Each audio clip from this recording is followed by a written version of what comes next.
तोहार शादी बियाह हो जाए ना तब बताया हमरा। देखो पंडित जी तोहार मुँह देख के ना हमका सबके रिश्ता मंजूर बा। खबरदार जे पुष्पा का हाथ लगाए। अरे पुष्पा इतना उदास काहे है? कोनो दिक्कत बा का? अजनी हम बनब तोहर तो बन जा सजनवा रे।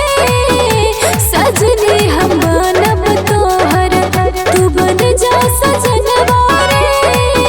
सजनी हम बनब तोहर।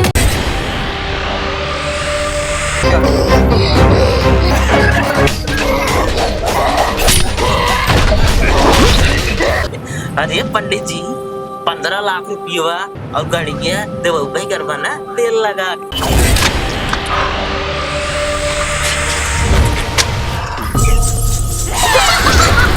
देखा हम तो सी प्यार नहीं करी थे, हमरे दिल में क्या हुआ होगा।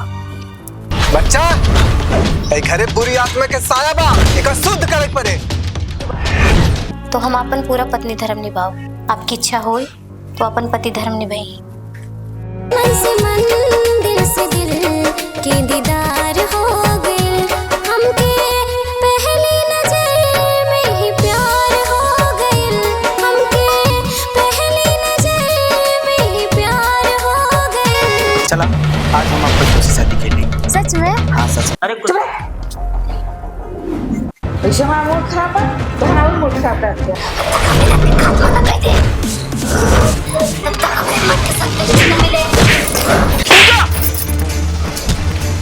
ये कौन बदतमीजी है?